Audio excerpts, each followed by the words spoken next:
Well, it's not perfect, but it passes the 5 feet away test probably.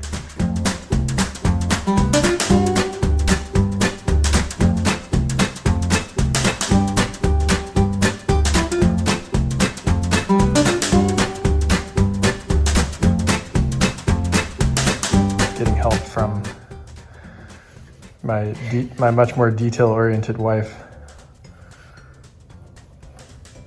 How's it going, man, Mark? Dan.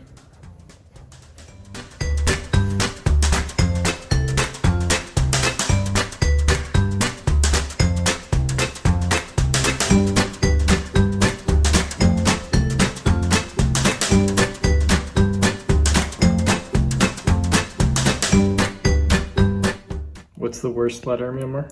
G. G? Say, Are you surviving? I am. It's like you have to decide whether you want the bubble on the upper side or on the lower side.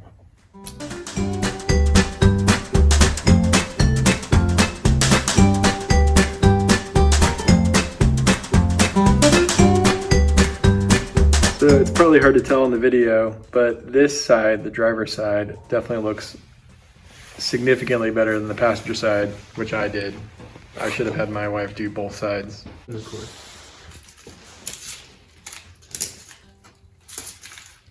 We accomplished a thing. Extra horsepower through red stickers that say Mustang GT on the rocker panels.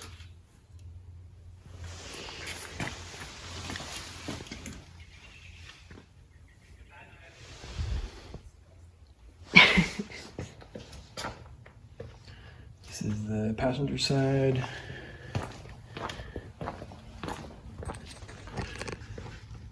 Rear bumper. And driver's side.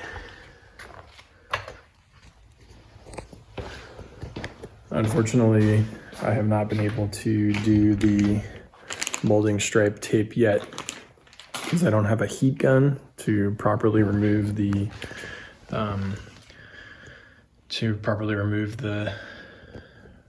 stripe that's already on there, and which definitely needs to be replaced.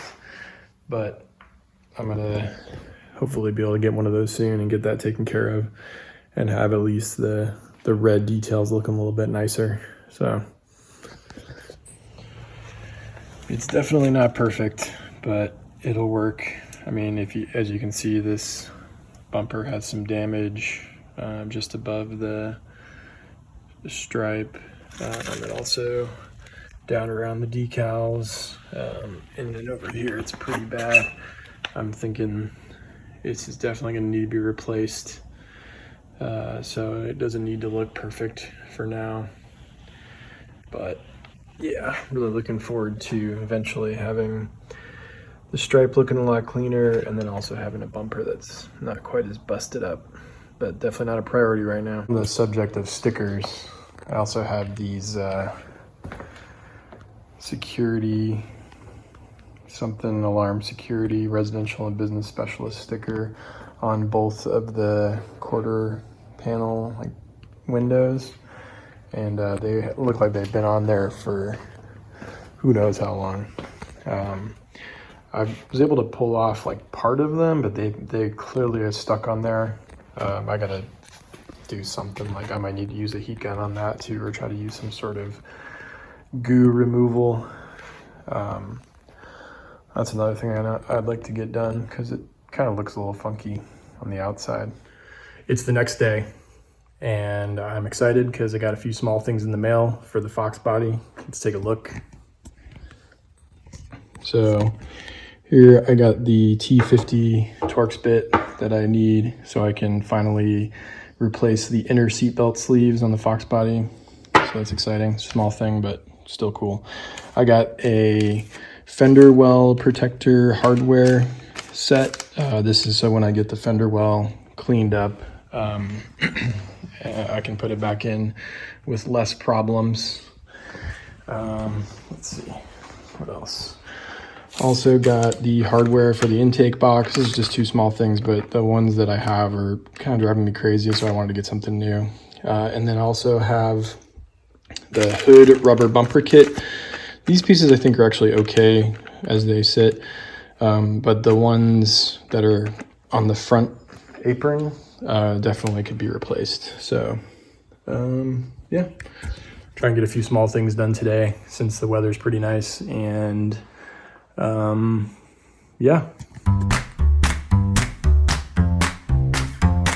So that was pretty quick, but I did basically just replace the hardware for the air intake box, and I did notice that the area where there was a little bit of a gap, it's probably hard to see in the video, there's no longer a gap there.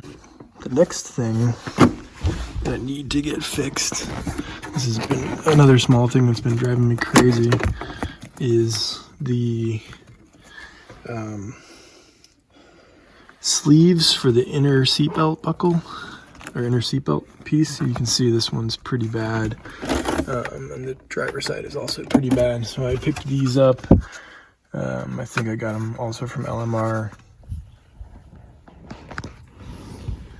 So I can't take credit for figuring out this solution, because a guy with a YouTube channel named Ryan Halota, I think, I'm not sure if I'm pronouncing it correctly. He has a channel and he did a video with this exact same fix and showed me how to do it. So thanks to Ryan, I'm gonna try to make sure I can also do this correctly.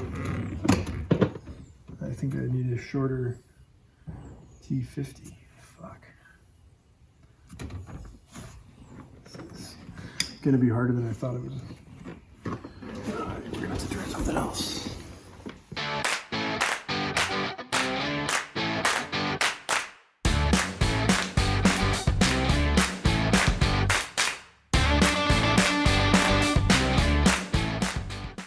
I don't know how Ryan was able to do this so easily. When I was watching his video, it looked like there was a lot more space for him to get the socket in there. I had to unscrew the back seat brackets and lift the seat up just to get this 1/2-inch drive. That might be another problem, is that my Torx bit was, maybe it could have been smaller, but yeah, that was a pain. So anyways, here's the seat belt.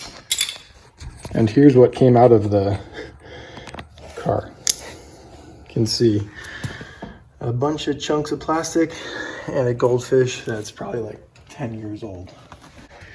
Here is the new piece. See if we can also follow Ryan Halota's guidance and try to get this figured out. Here we go. All right, I had some minor success. I did not have a stiffer like copper wire or something like a coat hanger to use per Ryan's recommendation to pull this through, but I did find something that seems like it'll work for now. Thanks again, Ryan. You're saving my ass.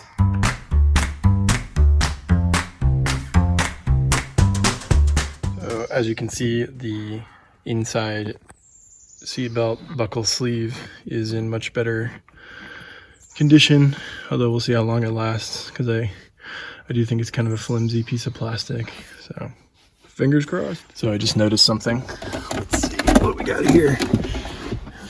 Found a surprise in the back seat, all underneath the seat. Let's see.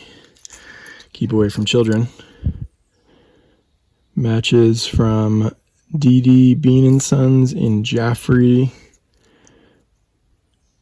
New Hampshire. Wow, this is a pretty old box of matches. So, that's good. Looks a lot better. So this is kind of a random thing I just noticed, but my passenger side door stays open with no problem, but my driver's side door, even when I open it all the way, it closes. So I had to found another use for a jack stand.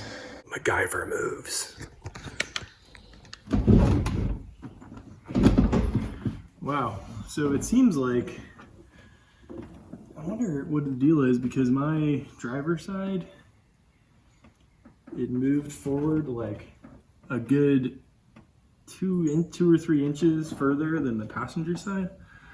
Wonder if there's something blocking the seat. This should be a little bit easier than the passenger side.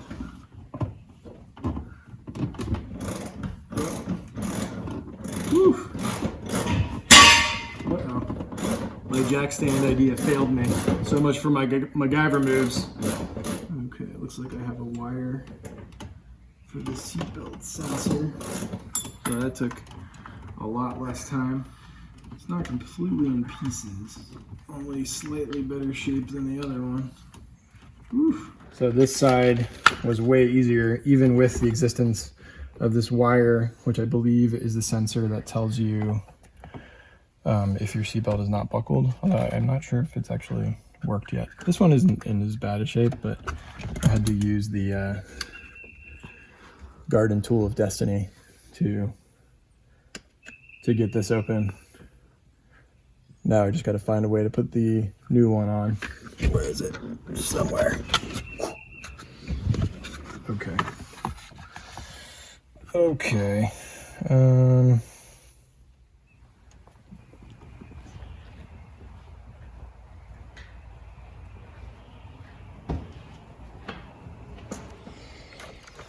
So this is kind of hard to show, but I went ahead and used the wire, and it was pretty difficult to get the clip for the seatbelt wire through there, but it's not impossible. So now we'll just try to get this all the way through with the seatbelt as well. Interesting thing that I just ran into is it looks like maybe the driver's side seatbelt is not designed, or there was either error in manufacturing, or maybe I didn't select something when I ordered it from LMR, but looks like I'm gonna have to cut this little piece of plastic so I can get the seatbelt all the way in. It took a while, but I got the driver's side seatbelt buckle through the sleeve with the sensor. We'll see if it fits okay. It's a little bit trickier than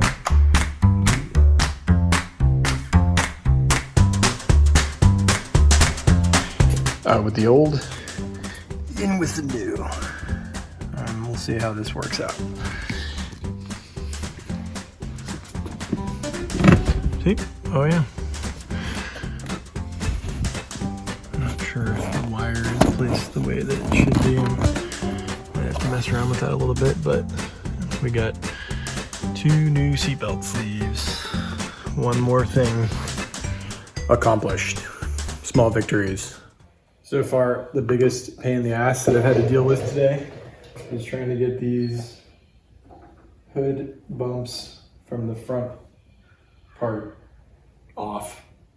Ah!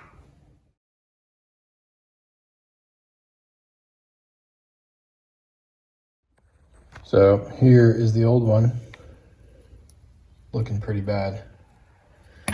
And here's the new one. It comes with a nut, but I'm not sure if I actually need it. We'll see. I think today might be a weird opposite day, because for some reason the passenger side is a lot easier on this than the driver's side, and on the seatbelt sleeves the driver's side was a lot easier than the passenger side.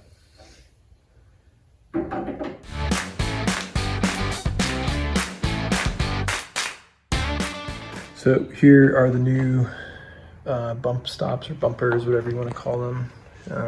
So those look a little bit better.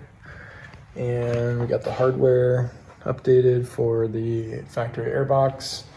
We got the Mustang GT lettering on the rocker panels on both sides, and also on the rear bumper, and got the seatbelt covers